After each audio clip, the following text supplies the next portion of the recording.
कोटि मनोजल जावने हारे, सुमुखी कहूँ को आहे तुम्हारे।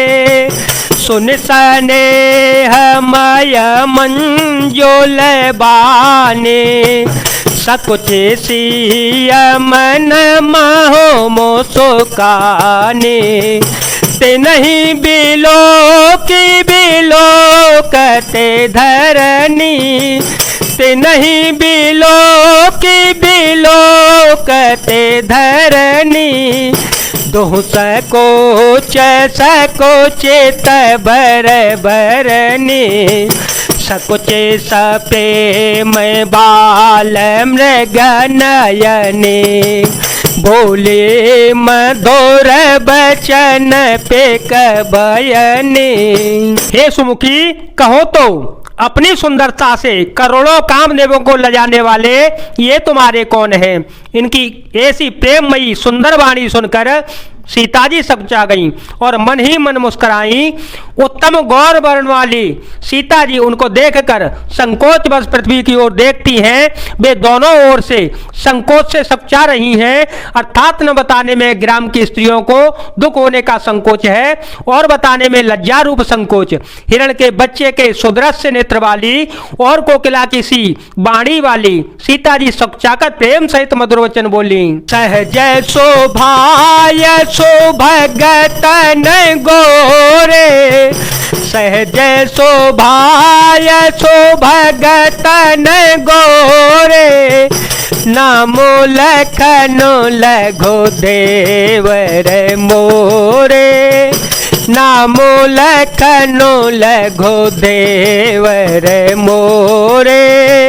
बहुरे बदनो बेदो अंचल डाके, पियतन चेताए भोह करे बाके।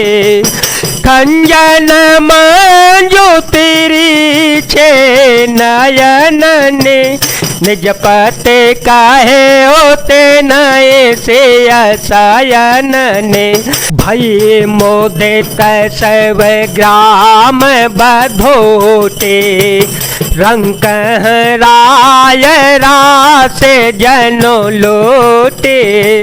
राम सिया राम सिया राम सिया राम, सिया राम जय जय राम। ये जो सहज स्वभाव सुंदर और गोरे शरीर के हैं उनका नाम लक्ष्मण है।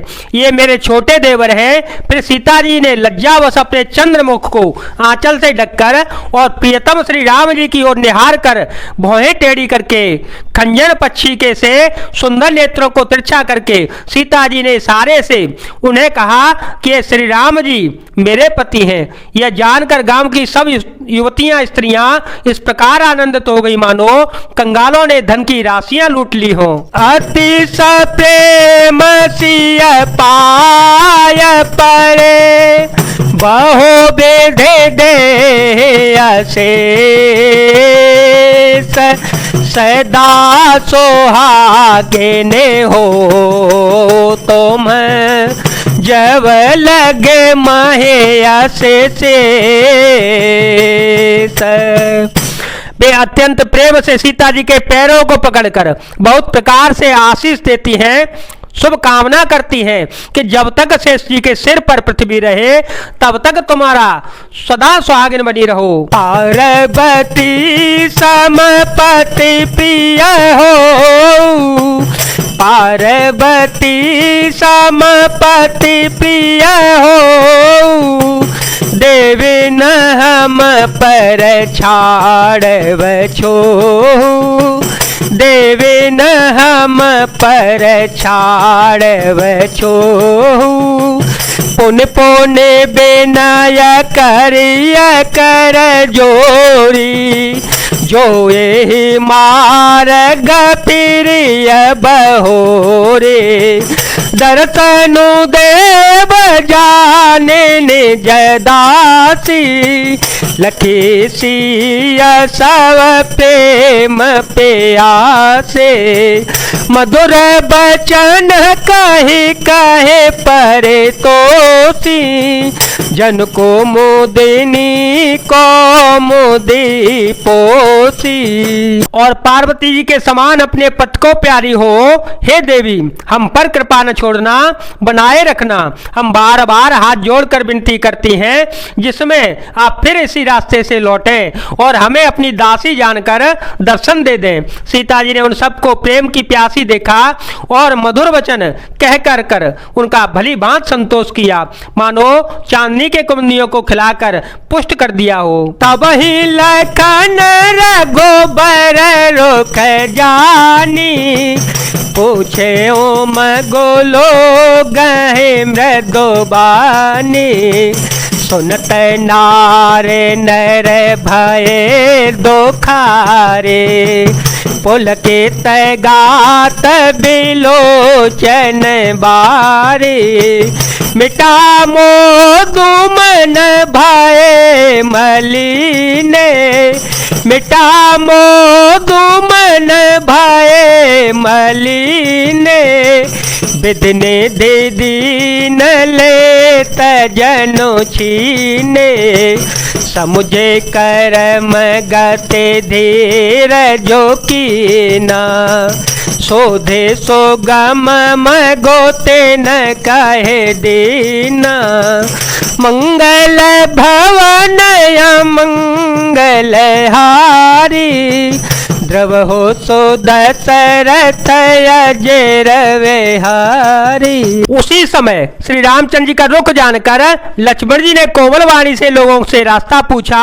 यह सुनते ही स्त्री पुरुष दुखी हो गए, उनके शरीर पुलकित हो गए और नेत्रों में वियोग की संभावना से प्रेम का जल भर आया। उनका आनंद मिट गया और मन ऐसे उदास हो गया मानो विधाता दी हुई संपत्ति छीन लेता हो। कर्म की गति समझकर उन्होंने धैर्य धारण किया और अच्छी तरह से निर्णय करके सुगम मार्ग बतला दिया। लखन जान की साहित तव, गवनो के नर घोनाथ। फेरे सब पिय वचन कहे, लिए लाए मन साथ।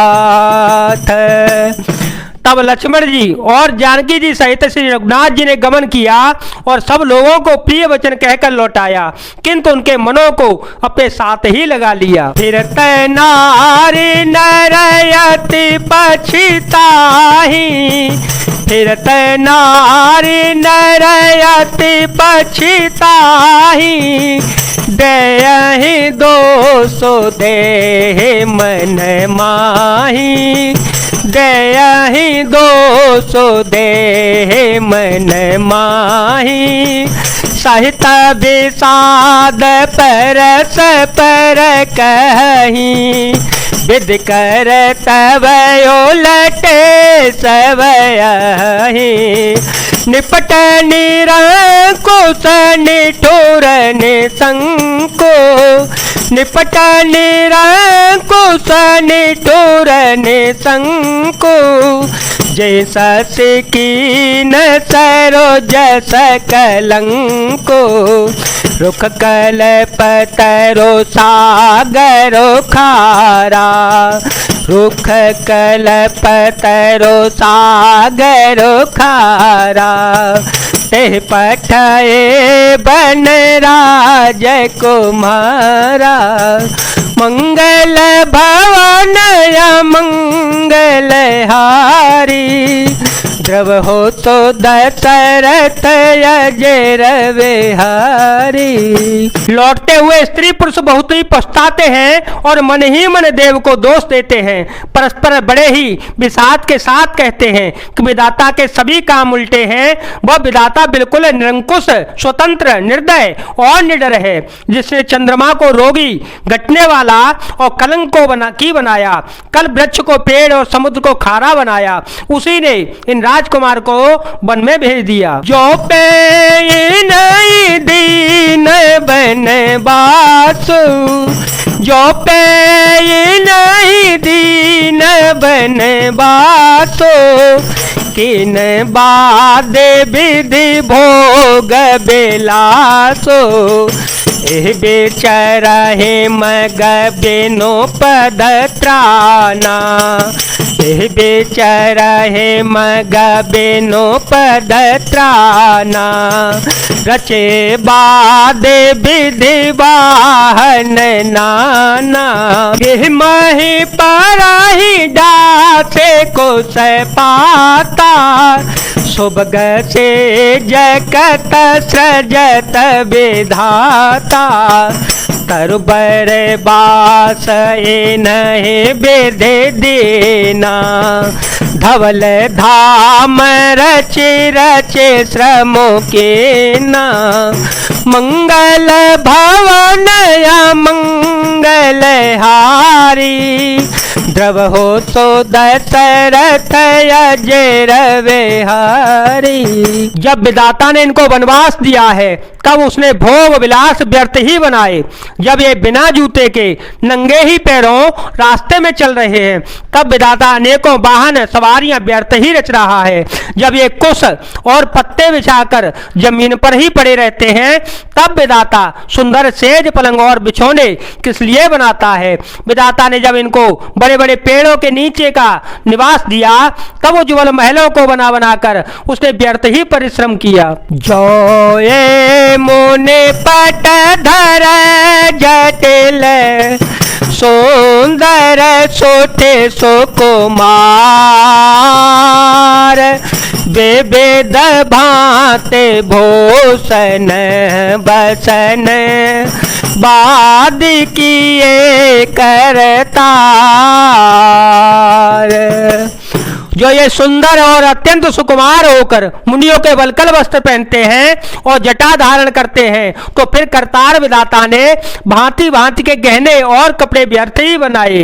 जो एक कंद मूल फल खाई जो एक कंद मूल फल खाई बादे सोधा देसन जग माही एक कहा है ये सहज सोहाए आपो प्रगट भय विधिन बनाए जह लगी वेद काही वेद करनी जह लगी वेद काही वेद करनी श्रवण नयन मन गोचर बरनी देखूं खोजे भुवन दस चारे कहाँ से पुरुष कहाँ से नारी। जो ये कंद मूल फल खाते हैं तो जगत में अमृत आदि भोजन व्यर्थ हैं।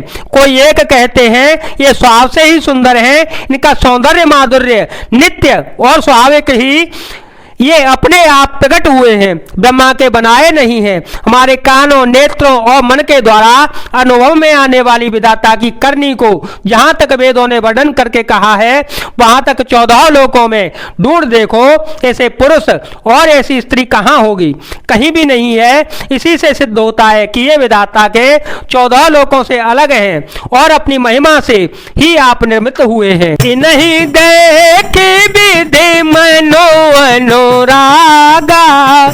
नहीं देखे विधि मनो अनुरागा पटतर जोग बनावे लागा कि न बहुत श्रम एक न आए तेरे साबन आने दोराए एक कहे हम बहुत न जान एक कहे हम बहुत न जान आपो ही परम धन्य करे मान ते पुण्य पुण्य पुंज हम लेखे जे देखे देखे हैं जे न देखे।